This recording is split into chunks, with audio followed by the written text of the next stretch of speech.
Yo, what's good? Welcome back to another Gold-Blooded podcast, episode number 33, man. Shout out to Scottie Pippen. Shout out to James Wiseman. no. Hey man, shout out to Expedition 33, baby. Game of the year. Let's go. What's good? Yeah, How's everybody doing? put the expedition in the bag, but back for another episode. Another bit of mediocre basketball. Honestly, it's not even mediocre, it's just below average, like just bad basketball, unfortunately. But I won't make the vibes go down, I want to stay positive as highly as I can because bad energy isn't good for this world. You try to stay positive. But when you employ players like Podz on your team, it's hard to stay positive in life. Yeah, we'll get there. We'll get there. It's he's ruined my life. But anyways, man, what won't ruin my life is if you like, comment, and subscribe. Turn on post notifications to be notified when we next upload, man. Join the playback. The link is always in the description. If you're wondering where can we watch these three beautiful gentlemen rage, cry of either tears of joy, happiness, of sadness, of rage, any emotion that you're looking for will be supplied for you here at Goldblooded Playback. So make sure to become a member if you haven't become a member already. And let's just jump straight into these games, man. Honestly, like, let's just start with Houston, man. This is the first game we need to cover. So we played Houston, of course, a nail biter, and we unfortunate lost. But the big issue in that game, aside, we'll talk about the performances, was Steph came down with a quad contusion, as many of you probably know already, and he's going to be listed out for the rest of this road trip. So the games that we're going to be covering after we talk about the games that he's missed so far, he's going to be missing at least the next following two games, and we don't play until the 12th back at home. So again, let's talk about Houston, though. Going into this game, obviously, I believe there was no KD. I'm pretty sure there was no Steven Adams in this game as well. So it was a very winnable game, I will say. And we lost 100 to 104. Shout out to Reed Shepard. I believe he had 32 or something along those lines. He played extremely well. And, Houston's always a tough matchup for the Warriors, given the history, obviously. But we always manage to eke out wins until, unfortunately, sorry.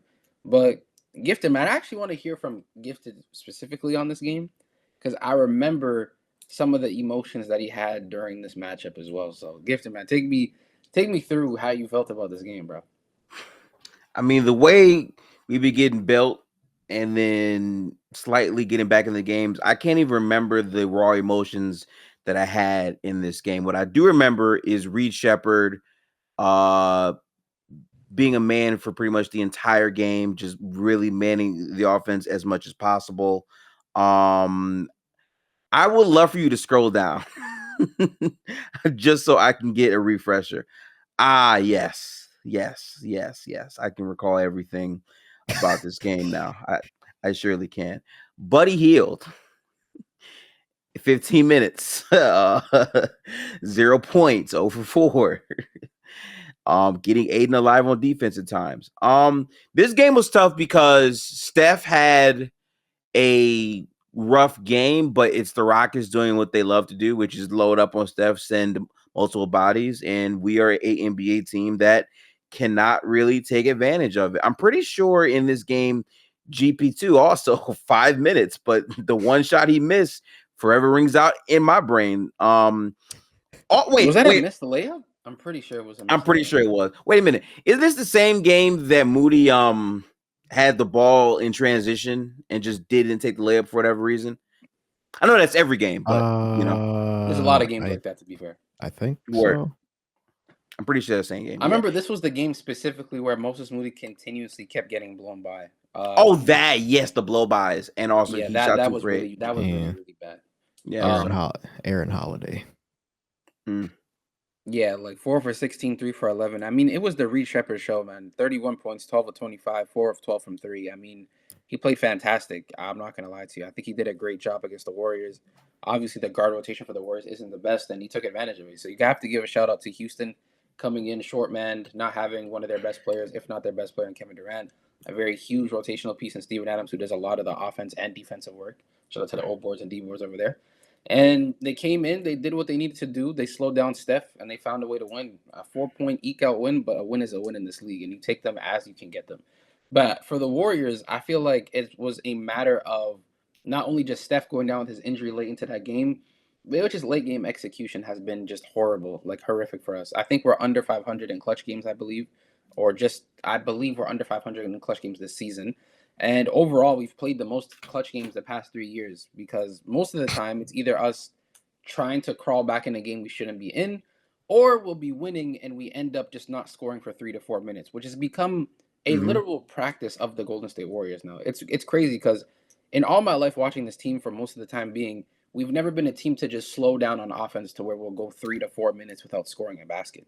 And there's a game to answer Yeah. your question, we are 4-7 in clutch games this season. Yes. So under 500. I'm pretty sure all time we're like 51 and like 53 or something like that. But like, or in our last 100, which has been a lot, which is crazy. We still lead the league in that total amount. But regardless, like, just to talk about the Steph injury, Steph goes down with a quad contusion. I mean, he was getting pretty banged up in this game. A lot of like heavy blows, a lot of pushing, shoving. I mean, on the play that kind of just like was his like this was probably the play to where like when he fell down again, it was like I can't really do this anymore. Was when Amen kind of just drove and put his shoulder into his chest and extended, which I thought was a clear offensive foul, but ended up being a blocking foul on Steph, which was outrageous. And Steph, that kind of just like ended Steph. Oh man, you shouldn't be standing there. Yeah, that kind of just hurt Steph. Like before he got hit on the screen by Sengun, I believe, and it just was a really hard screen where it was just like the leg on leg contact, which happens. That's not something that's like, oh, you get mad at a Rockets play for. It's just a hard screen, you get hit. But he was able to play through that for most of the game, not looking uncomfortable. But as soon as he got hit by a man, it kind of just like was like, you know what, I can't really take it. I need to take myself off the floor. And Steph, like if he has any reason to stay on the floor, he'll try. Even in that same game when he got hit with the contusion, he stayed in the game until basically the end of the fourth quarter. So for us, it was a huge, huge blow. And Jimmy Butler played well for us in this game, but for me, it's just the offense, man. Like I'm not gonna lie, I feel like we're holding the Rockets to 104. We're holding other teams to certain amounts of points.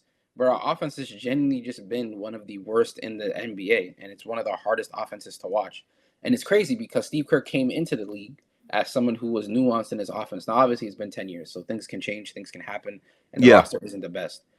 But you would never think in your life when Steph Curry's, for the most part, been healthy this season, you would think to yourself it would never be a bottom 10 offense in the NBA. You just wouldn't, given how he likes to play his offense. I think the dangerous part about this team is the old habits of, well, we turn the ball over a lot. We've always done that.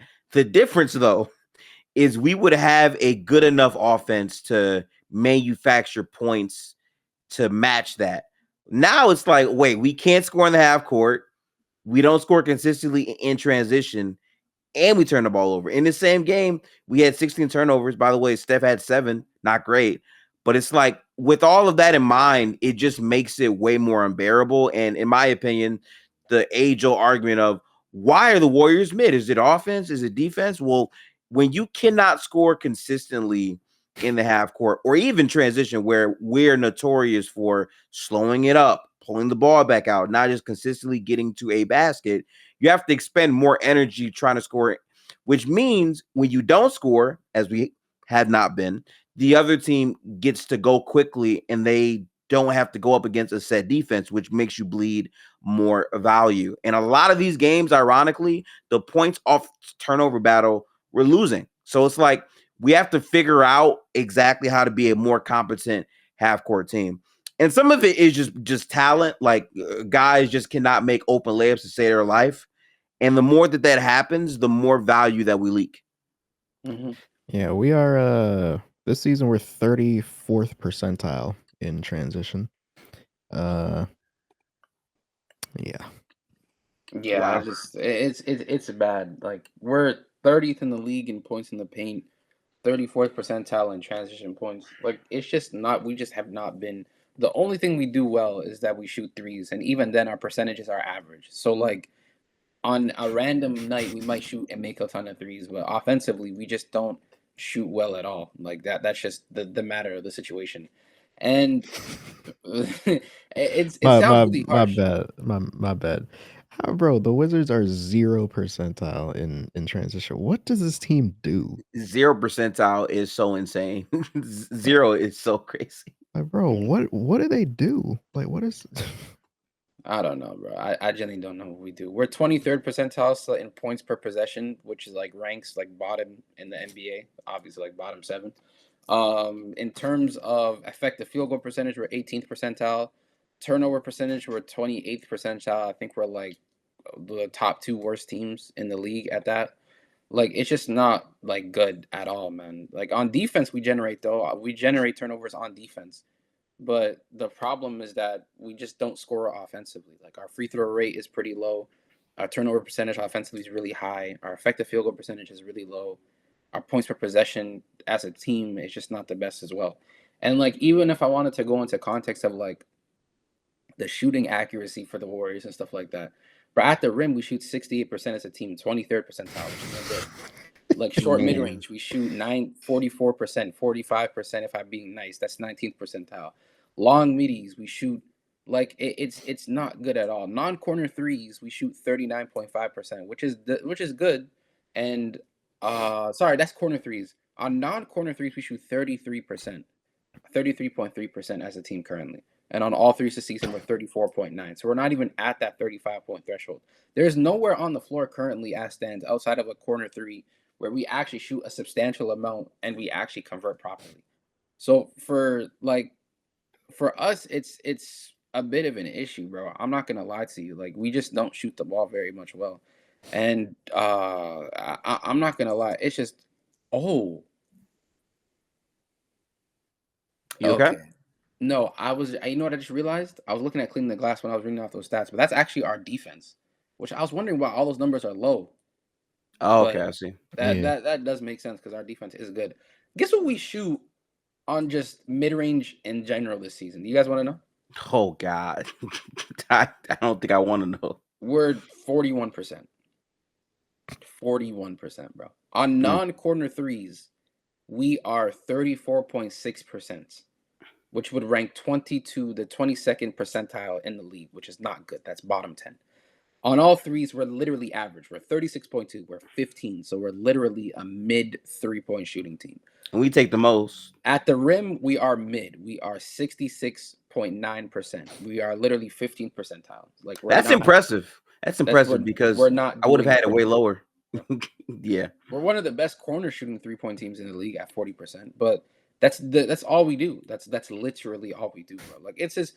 It's really bad. The Warriors in transition to this season, if I'm looking at it from offensively, points per possession, we are 25th percentile, 1.9 points per possession in transition. Our frequency is extremely low because we don't have a high pace.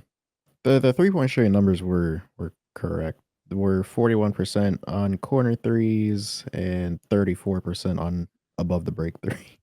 Yeah, like we're just not that good of a 3-point shooting team, bro. Like we're okay. We're not like bad, and we're not like we shoot a lot of attempts to be fair, but we're okay. We're not really anything too crazy. But this is damning, bro. 1.9 points per possession on fast breaks. That's bad, bro. That's the 25th percentile, bro. That's bottom 5. Our frequency is bottom 3. Our points per play, so basically meaning how many points did the team score per 100 transition plays, is 121.5. Which literally is bottom 7 as well. Like, it's just bad, bro. Like, off of live rebounds to our point, bro. We're everything when it comes to transition. We're one of the worst transition offenses in the entire NBA. And the crazy part is when I look at obviously this is a long time ago. Like the other iterations of the Warriors are winning at a very high level.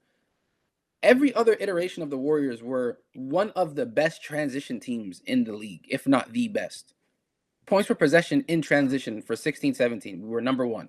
We were number 1 in 15-16, number 1 14-15, number 2 17-18, number 1 18-19. And even in 22-23 we were 8, 23-24 we were 10. Our points per possession in every fast break, if I just go down 14-15, 3.8. Wait, we were 10th even with Chris Paul yes, slowing the transition down every play. Yes, we were still 10th. Look, we weren't even that bad, which is the crazy part. So, like, it's just been bad for us, like, genuinely as a transition team this season. And we just been a horrible offense. That's why, like, for me, it gets me really annoyed when I hear Draymond talking about our defense sucks. We're not guarding anybody. And I do feel like at times there's sentiment to it. I do agree. because defense does win championships. But your defense isn't bad. You have one of the worst offenses. This is the worst offense I've ever seen out of any Steve Kerr Golden State Warrior team. Ever. This is by far, and it's not even close. Not All counting those other 2020, Warriors teams were obviously. never as bad as an offense as you. And it's crazy because last year after we got Jimmy, the offense was clicking. We were booming, bro. We could score points with anyone. I don't know what's the issue now. Maybe it's just general regression from some guys, but I don't know, man. So I don't want to dwell too much on this because I want to speak about it later. But that's just pretty poor from the Warriors in general. But we'll move on from Houston. We'll talk about the next game, which was against the New Orleans Pelicans. Obviously, no Steph in this game. I didn't actually watch this game. I was away, family business and whatnot, so I wasn't able to watch this game. But the Warriors did eke out a win. I knew we were in a clutch game with them, so the game was rather close. And this was the GP2. This was the GP2 game. I know he had 19 and 11. He outscored Podz, which isn't hard to do. But talk to me, Denver, Gifted, man. You guys watched this game, so I can't really break it down for me as much as you guys did, man. What'd you guys see? This was sad, man. I'm just saying, this game was sad. We won this game, and a lot of it is because of what happened in the fourth quarter, tail end of the third. But this game was very much like surprising. Podz, I know, like he had 5 for 13, he's 3 for 9, but like it really felt like he missed way more than that. Yeah, man, man, decent looking game on the stat sheet, man. Stop hating. Man. And I'm surprised we only had 9 turnovers because I promise you, I feel like we had way more than 9 turnovers if you watch that game. It was probably shot selection from some people. That's what made it feel like a turnover. Yeah, that's definitely fair. Jimmy Butler had a very good game, though. He was the one that consistently applied pressure towards the free throw line. Plus, he almost had a literal triple-double in the game. Draymond, listen, I know he's 0 for 9. Like, I know that looks insane, but impact-wise, defensively, he was really, like, big in this game. He was humongous in this game, honestly. All right, can you go back down to the Warriors real quick? I just want to see the bench really quickly. Yeah, sure. Let me see this. Yeah, so like, sorry, yeah, bro. Only 24 points was our leading scorer. Our second was 15. No, our second was 19 from Gary Payton. I mean, people pitched in. I know Podz had a better second half. Moody didn't really have the best of games, but like some guys just poured in. I think defensively, you guys probably locked in that fourth quarter. But it was decent performance, bro. But I'm assuming the Draymond played the Zion matchup well. Yeah. Really, like I can't even remember. I'm surprised that he even shot 8 of 16 because it felt like Draymond was like on him way more than what he probably was. But yeah, Jeremiah Fears was like sort of getting to the rim, and that was, something that is a theme that we're going to be talking about a lot this season, I assume. But he just wasn't able to make his shots. Jose Alvarado just wasn't able to hit open shots, and that was really the game. Yeah, shout out to Kevon Looney, his return game back to Golden State after being traded as well. So his tribute was nice. I seen that. And well deserving, man. Was a key player for us in a lot of those titles and helped us along the way to achieve greatness, man. So we always want to say shout out to Big Loon. And yeah, man, hope his time in NOLA treats him well. But I'm not gonna lie, I'm not spending too much time on this game because it is fries in an absolute bag, and we don't need to be timing any of that. They are in a bag. We will move on to honestly these last 2 games, which has been highly intense games that we weren't in for most games, but we rallied, came back, but we still lost. And we'll start with Oklahoma City. OKC came into town, as everyone knows, one of the best team in the NBA. Sorry, by a landslide. I believe they're still 21-1 or 22-1, something like that. The niggas only lost once. That's all you need to know. And it was 112 to 124. But if I told you at one point we were up by 4 with 3 minutes left in the fourth quarter against this team, you probably wouldn't believe me. But all you probably have to do, to be honest with you, is just look at the third quarter. I mean, we were down by 7 going into the first. Then we were down big going into halftime, and then we had a massive 44-point third quarter, a very vintage Warriors type of thing. Arguably the best quarter of the season, by the way. Yeah, arguably the best quarter of the season, both offensively and defensively. And you shut down an all-time great OKC team for literally most of the second half, basically until Shea said it's time for me to close, and he got busy in that fourth quarter. But I want to give a huge shout out to Pat Spencer in this game. There's one thing when it comes to players that like play with a certain amount of confidence, and like Steph always talks about having irrational confidence in himself and how his ability comes through with the fact that he knows he can just make any shot on the floor type of thing. So he never really doubts himself when it comes to shot selection and whatnot, right? And we can see it in his play. I'm not saying Pat Spencer has any of what Steph has. That's not what I'm saying. But I'm saying like you can tell there's a level of confidence that he plays within himself, knowing that he backs himself kind of thing, where he says, you know what, if no one got me, I got me type of energy. And I'll be honest, there's not a lot of people on this Warrior team outside of Steph and Jimmy that really have that energy for themselves. A lot of them are just like, they just kind of go with the feel. If they're feeling good, they're feeling good. If they're not kind of thing. And he kind of just rallied us. I mean, he only had, I believe, like 18 points or whatnot, but he was huge. And Seth Curry's debut, we'd even talk about that. 6 of 7 from the field. And he was just amazing, genuinely. I know Gifted wants to get to this game because I know there's somebody he wants to talk about. So I'm going to let him speak first. But I just wanted to quickly say shout out to Pat Spencer. Shout out to Seth Curry. This was a game for me where I was watching thinking there's no possibility of us winning, even up 4 with 3 minutes left. I even said to myself, this is not happening. We're far from it. And we ended up losing. And I'm not saying it to be a Debbie Downer. I'm just saying like OKC have too much quality to come out and not win this game, even when they're down 4 with 3 minutes left. But Gifted, bro. I know there's a certain nigga with white teeth you want to talk about. So go ahead, man.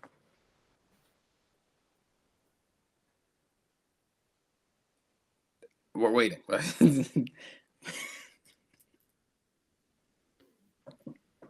Buddy Hield, when you came to this team, I did not want you. And a lot of that is because I personally witnessed Kyle Lowry outplay you in the playoffs. And you historically have been a very up and down player that doesn't really contribute much to the defensive end. We got you. You were averaging 21 on 50-50 splits to start the season. I had to be quiet for a little bit. I had to back up. Then you fell back down to earth, but you were a variance guy, so I wasn't mad. Like that's what you were sold to me as. Then come playoff time,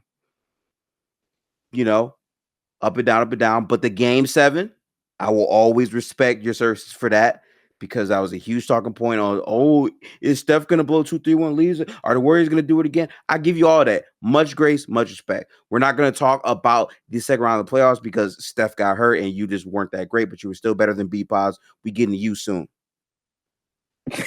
This season, Buddy Hield has been fucking terrible.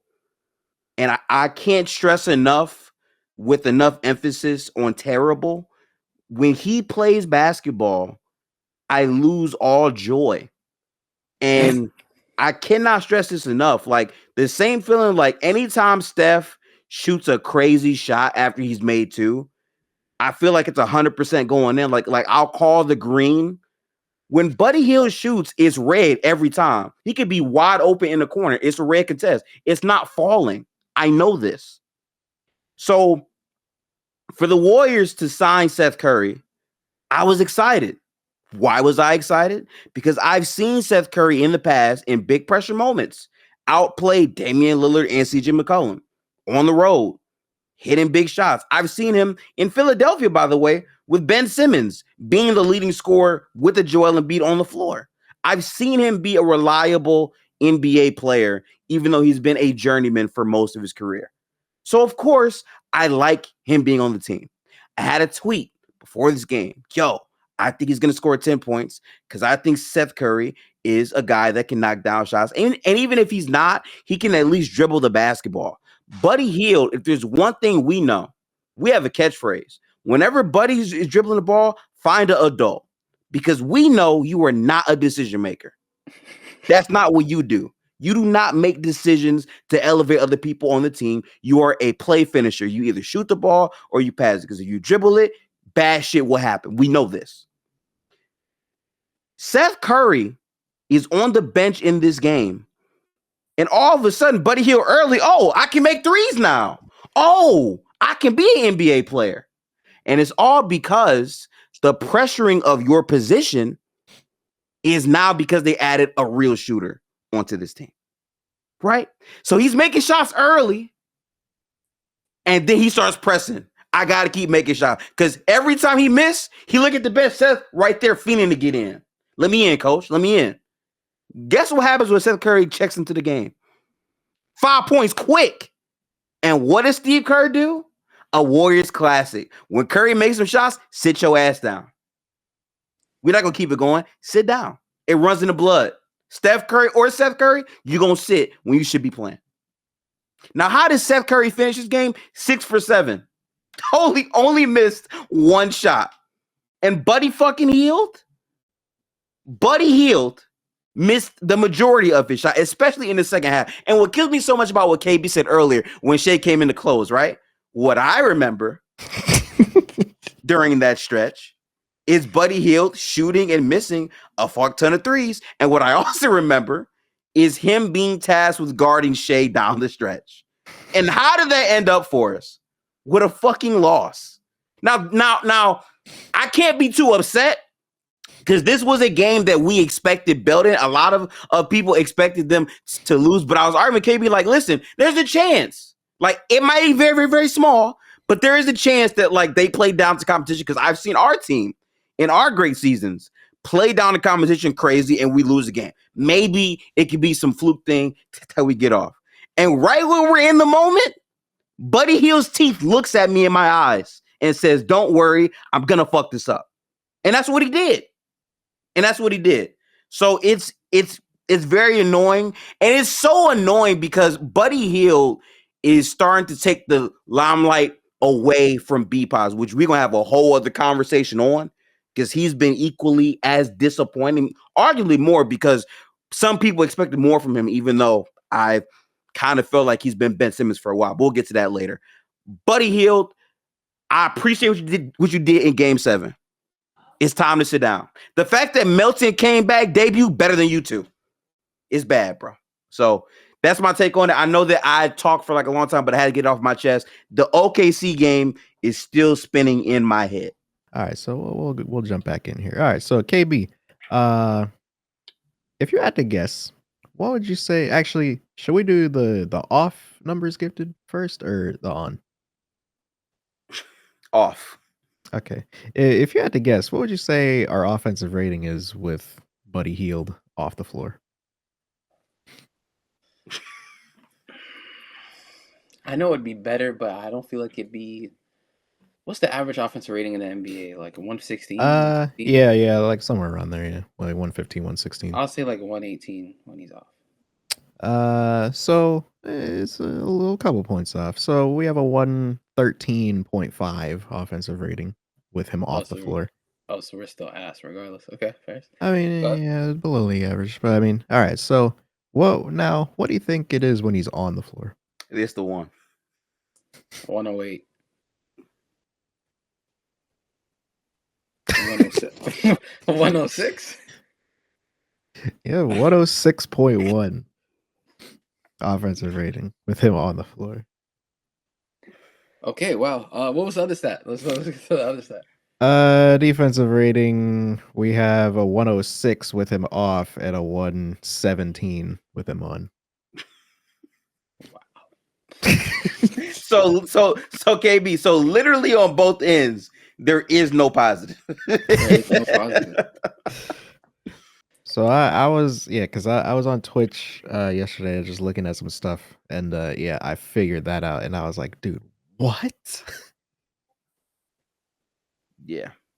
He actually just sucks. Him and Otani, both them niggas is trash. I'm gonna be honest with you, bro. But it's weird because for me, Buddy's always been a player. And it's not 3 months. My bad. It's not limited minutes either. It's 422 minutes on the floor. Yeah, like you got the sample bro. too. None of these guys are good, bro. Like honestly, you know what? Let's play this same game and let's do it for Shohei Ohtani. Give me 1 second, bro. I'll do it right now. I'll do it right. I mean, we got it up, but I actually think you shouldn't look it up. I think Denver should say it, and you should guess it. Yeah. because Low-key. Gifted doesn't know this either because he told me to wait. Yeah. All right, so what should we do first, on or off? On. On. All right, so you had to guess. We on offense or defense? Let's just do both. Why not? Okay. On offense, we are if it's Buddy's 113, we gotta be like 111 when this nigga's on the floor right now. He played with Steph, Actually, so no, that he shit got to plays be gassed too up a much little with bit. Steph for him to Yeah. He plays too much with Steph. That lucky bastard. Maybe 110. Nah, 110's crazy. Now 110 might be too low. 110 might be too low. I'm gonna say 114 offensive rating. I think no, 113, 113, 111, 106. 107. with Steph. Wait, on offense? He play a lot with Steph. Him being 107 when he played with Steph a lot is crazy. I'm not gonna lie. When he's on the floor, the Warriors have a 107 offensive rating. He played with Steph a lot. I didn't expect that. Bro, no, wait. Because there's something so funny about this nigga. But his defense. What is his defense? Shout out to Beyonce for the sub as well, though. Defense is good. It's 108. I'm welcome. Okay, so but when he's off the floor on offense, 115. What's his net rating when he's on the floor? 2. Net rating, well, I mean, they're basically the same. Negative so one or like negative 0.9.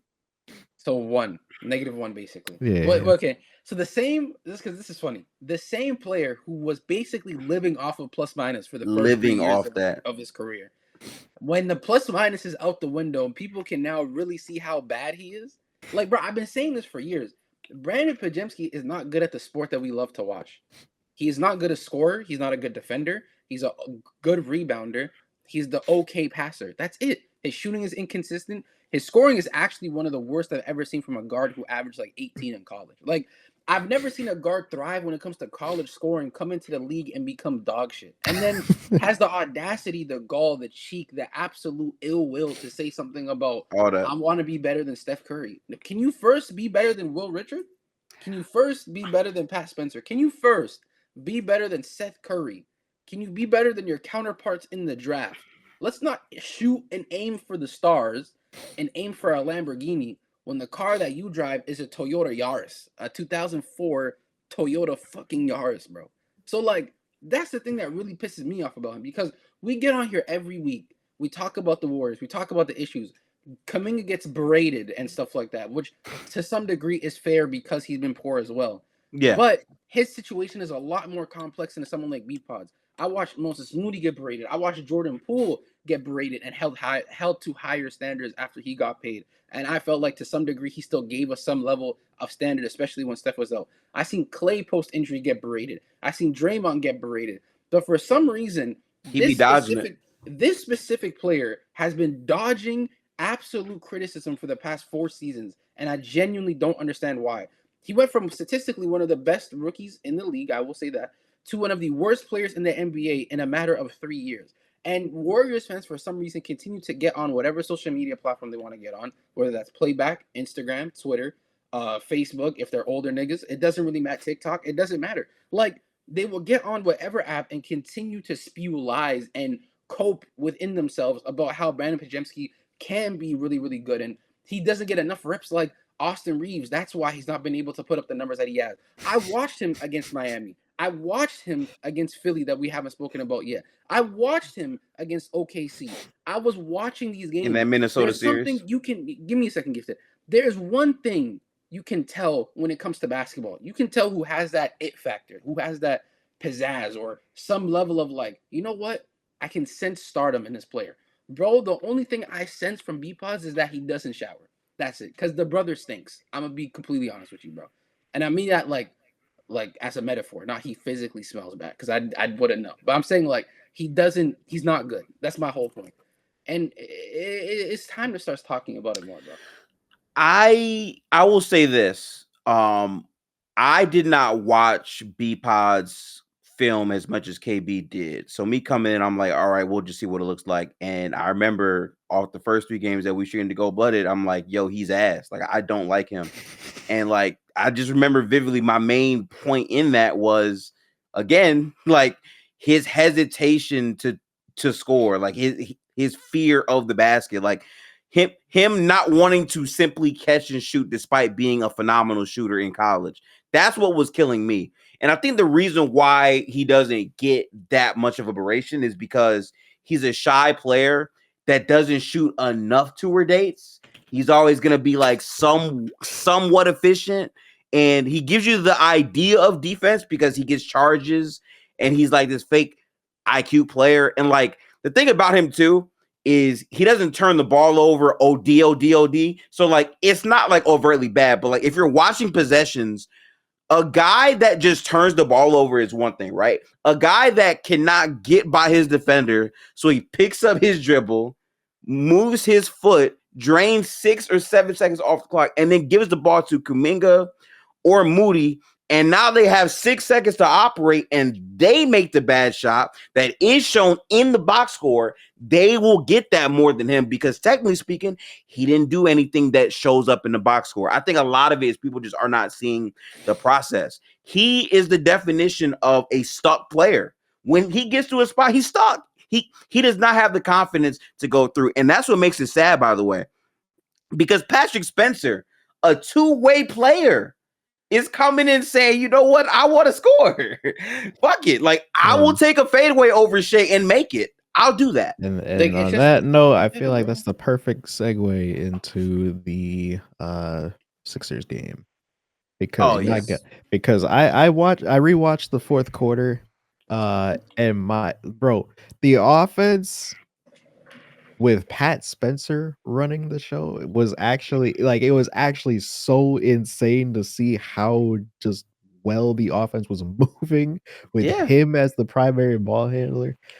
If you are unaware, or if you missed, I don't know, maybe the end of the game because we were getting belt, the Warriors did come back, and it was largely led by Pat Spencer. It was largely led by lineup of guys that I'm not even sure it was have D'Anthony. played that many minutes this season. Well, actually, I think it was haven't played Guy. any minutes because it was D'Anthony. I think he was in. I think he was Guy in was there. in the lineup. Yeah. Quentin Pat was in the Spencer, lineup. Guy, Quentin Post. I think Was Buddy in that lineup? Hield. Yeah, Buddy Hield. Buddy was out there too. Yeah, because he threw the game. Shit was burning gifted.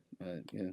We'll talk about that different. Yeah, we'll also get to Buddy Hield's blunder in the last play. But bro, it was actually crazy, especially for Guy, because Guy hasn't really been great in a lot of the minutes that he's played so far this season. Which I mean, I don't think that's really an indictment on him as much, because he has shown himself to be like a very good quality player in a lot of moments in the past.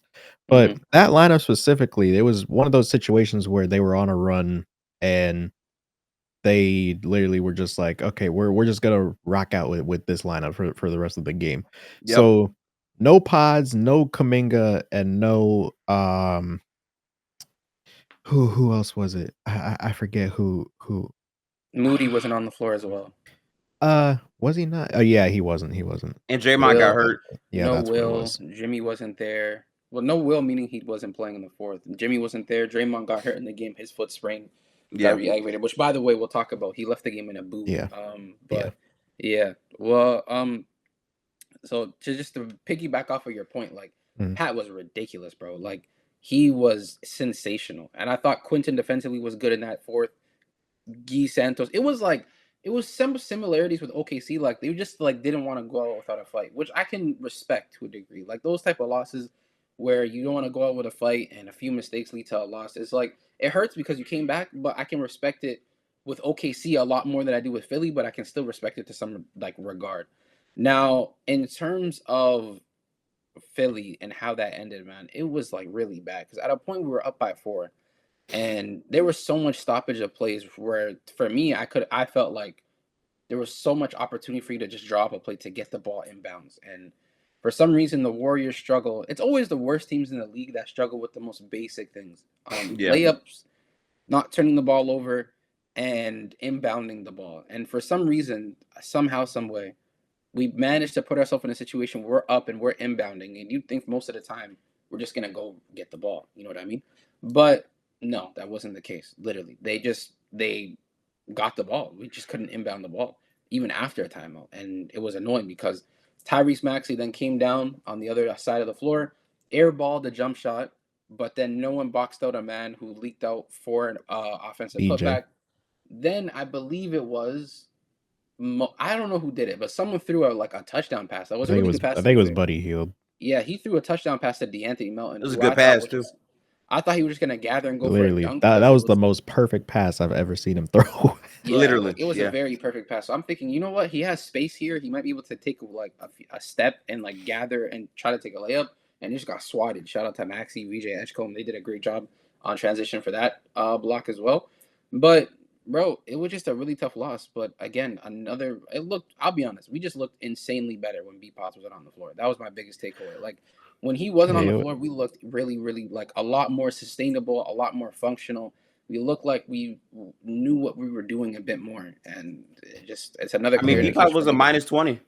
Yeah, and Pat Spencer was a +20. I'm pretty sure. So it was literally a 180. Like he's not. When I say these things about Brandon Podziemski, I'm not saying it out of hate or spite because I don't even hate Brandon Podziemski. I truly don't. I just hate how he plays basketball and the way he conducts himself on the court I really dislike it. And it's not because of as a person, it's more so because of how it affects my team. Because at the end of the day, as much as I get and I'm just gonna talk about myself quickly, as much as I get berated with oh, you're a Steph fan, once Curry leaves, you're done with the Warriors, yada yada yada, all this type of stuff. The reason why I get mad and angry about half the shit is because I love the Warriors.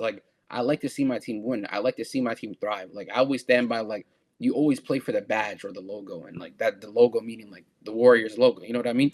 So when you come to this organization and we've been winning the way we are, and we've been a very decorated franchise that kind of changed the way. Shout out to Steph Curry, of course. We should be holding ourselves to a certain standard when it comes to development, when it comes to getting better, when it comes to camaraderie, chemistry, and just the way it's been held up has just been horrific, bro. I just feel like our standards as a franchise just fell through the roof, and a lot of it's been our own demise, to be fair. But some stuff is just inexcusable, genuinely. It's just things you don't really do. Again, shout out to Pat Spencer, bro. He was ridiculous in this fourth quarter. He was being extremely decisive. It's literally just bro, look at the types of shots that we're generating with this lineup, which I don't think we would have expected. No, and this is still with Al Horford. Short again. This is the same one. Or was that? Oh, I think that. Yeah. No, he had 2-3. I remember it was. Yeah, I remember now. Yeah, he got swatted. And his idea to go right back up would not okay. Same play, VJ3 off. By the way, Philly's really bad. I just want to put that out there. But good pass. Oh yeah, that's a great touchdown. The defense in this fourth quarter was intense, though, man. We were locking up. Yeah. We're locking up big in this fourth. Look at that defense. Bro, D-Mel had a great debut, man. He was excellent for us, bro. He was excellent. Yeah. There we go. QP, big three. When QP sets his feet, man, ain't nobody like that, bro. He's getting more comfortable with that. Bro, he get into the paint. How does he beat his man more often than? It's because he sucks, bro. It's just quite simple. This was a good finish. Yeah. I remember that. This fourth quarter, bro, it was excellent. I couldn't complain at all. Drew 2, that's just a confident step back 3. That's literally confident. That's someone who's not hesitating, bro. It's just not. You step back, you don't think about the shot, you just shoot with confidence, bro. Will Richard was in for some of it. Okay. Yep. A pass, kick out, Q. I think he missed another that, board. I think this led to this is the quit and post, yeah. Yep. Quit and post turnover. Pump fake, one dribble. That was a big shot. That was a very big shot right there too. Oh yeah, and this pass. is the bro, look at cut. Yeah. Oh my goodness.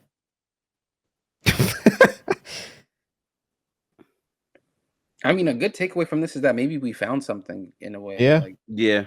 maybe this is a lineup in the bench that Yeah, we haven't found. that's what I was about to say. Like, even though we lost, we learned a lot of things from this loss. See, Um, like about right some there, people. I kind of felt like Post should have thrown the pass to That's the just paint. that's a good move and a good Yeah. finish. Yeah, you're right, Gifted, by the way. Should have. Was this a 3? No, Yeah. it was the 3. Look at that confidence, Like bro. that's such a confident shot for just And pull. I don't think that advantage. Yeah, it wouldn't show it, but he Ah. was screaming after that clip, bro. Yes, he was. Yeah. And then I think that's the last.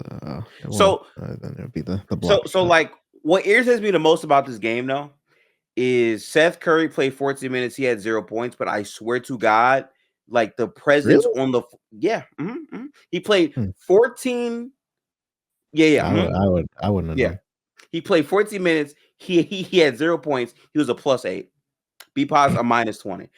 And what was annoying me the most about Seth Curry though is Seth is trying to get transition threes. He's trying to get looks, and this team just ignores an entire side of the floor. And to me, it's like to not utilize the shooters when they're there to just really slow down the offense. That's a huge part of our problems. And I'm sorry, but there were a lot of moments where it's like, hey, if we just keep advancing the ball, we don't have to get to half court. We're not so great. The pace and the cutting and having guys to shoot is what will make us a better offensive team. And I think what's crazy. I know that like our core is old, to be fair, but like if we're just running down the younger guys, Kuminga, Podz, Moody, Will, Quentin, Buddy Hield is in his 30s, but he's someone who can play fast. Like most of the guys on the team can operate fast, I feel like, to a certain degree. Now, I just don't understand why we play so slow. That's another thing that doesn't really make any sense to me. But yeah, another person in this game, Kuminga, which is not like there was a quarter there he was just horrible, genuinely. No, he was bad the whole game. We got to Like, he was really, really bad, and he was just trying to force everything, and it just wasn't really clicking. I don't know what happened to him since he came back from injury, but like the same way he was playing before, where he was just trying to let the ball find him and not forcing. It's just not been the same. But let's talk about the schedule going forward, because we do have a back-to-back coming up, as we do play Cleveland and Chicago on Saturday, which would be the day this pod comes out, and Sunday, which is the next day. And they're both away games before we return back to Mini, where we play Minnesota December 12th at home, but then we are right back on the road to play Portland on Sunday. So for me, I have us going 2-2, and this is the sole basis off of if Steph comes back the last 2 games. Outside of that, 0-4, I'm gonna be honest. But yeah, what is your guys' prediction though? Because these games are gonna be pretty tough. Probably 1-3 for me. Fair. Yeah, I'd say the same thing. It also depends on what rotations look like in terms of some of the guys on this team. Yeah, I 100% agree. I think we have Cleveland first, then Chicago, I believe, on the back-to-back. Yeah. So that's going to be pretty fun to watch. Donovan Mitchell going for 50, and then followed by Josh Giddey, 35 points, 12 rebounds, 19 assists. I think that's going to be pretty fun. But yeah, man, honestly, I don't really have that much to say. I'm just really disappointed in my team. I really do feel like we need like trades. We need something to kind of just get rid of some of these guys on the team. I wish we did it earlier, but shout out to Joe Lacob for not allowing us to trade any of these pieces and just letting Draymond take all the blame, because he's the one who decides to make the decisions, not the owners or the front office. So yeah. Yep. But for me, that's gonna wrap up the pod, man. You know what I'm saying? Make sure you like, comment, and subscribe. Turn on post notifications to be notified when we next upload.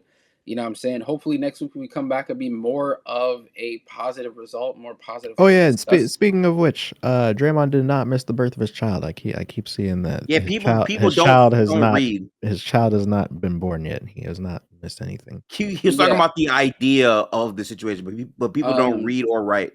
Yeah, so. People are illiterate, to be fair. But to be honest with you, it's not my business. I don't know why I'm like. Respectfully to Denver, I appreciate the message, and it's not and combating anything that you're saying, because it was a false narrative about him. But like, it's just not our business. Like, I feel like some people just don't care. I just don't care. Like you respectfully don't care. You know what I mean? Like, it's not like I don't care about how you period, but like, bro, like it's just not my business, bro. I'll be honest with you, like I don't really to be quite frank, don't care. Like, I'm just not gonna lie. I don't do what do you want. deep think pieces about, oh, well, Draymond missed it, but how good, how could he? Is it not like I don't?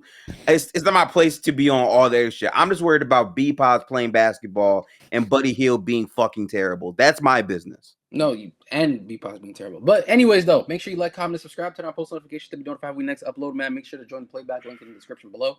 Sorry for talking 2.5 speed, but yeah, man, it's been real, it's been true, and we'll catch you in the next pod. Peace.